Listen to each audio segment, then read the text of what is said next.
早苗到底跟他说什么了？老头现在都过不了珍珠港这个坎儿啊！那至于什么正面承认啊，我们就是操纵汇率了，大家也见怪不怪了啊！大统领对于自己那两下子啊，从来都不遮着掩着。那紧跟着呢，日本央行第3步就随即宣布啊，虽然不加息，但调子已经开始偏鹰了。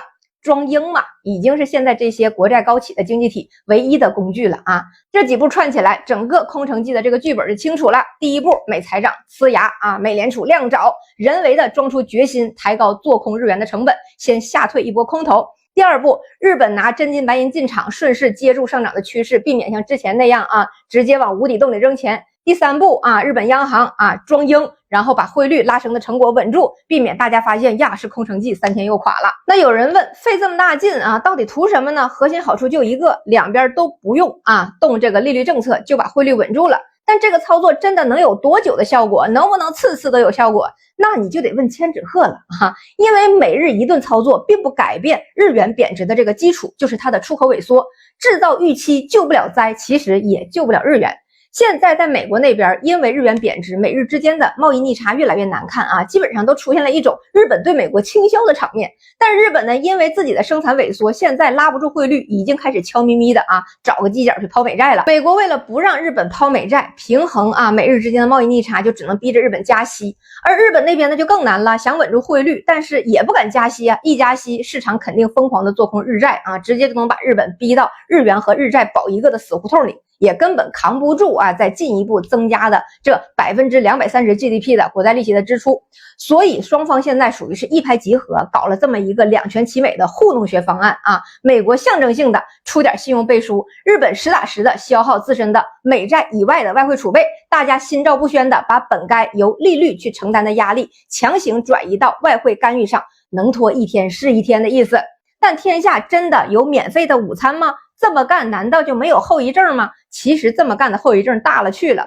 说白了，现在问题的本质是美国该降息它不降息，日本它该加息不加息，全靠政策信誉硬撑着日元给全球提供杠杆。而日元杠杆的背后最底层的抵押资产是什么呢？是美债。你联手操纵汇率，等于是直接让汇率失去了市场信号反馈的功能，市场会出现严重的错配，杠杆不仅不会降，反而会进一步的向上加。如今美日两国正在把各自无解的货币政策死结进一步死死的绑在一起。美国是通胀顽疾不敢降息，高利率维持的越久，债务反噬的风险就越大。日本是债务滔天不敢加息，日元信用和日债的价格只能保住一个。现在他们试图用外汇干预来回避真正的政策的抉择，这就好比把两颗即将引爆的地雷用一根叫做外汇干预的引信连在一起。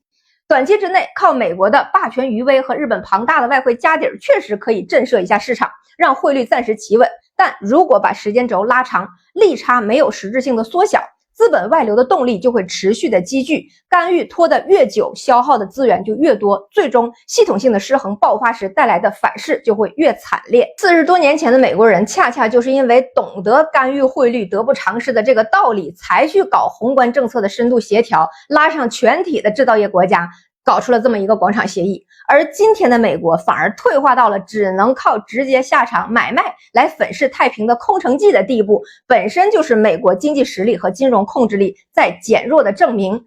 就这种喊喊话做做样子，就是什么广场协议 2.0 了，你也太抬举大统领和他的草包小队了。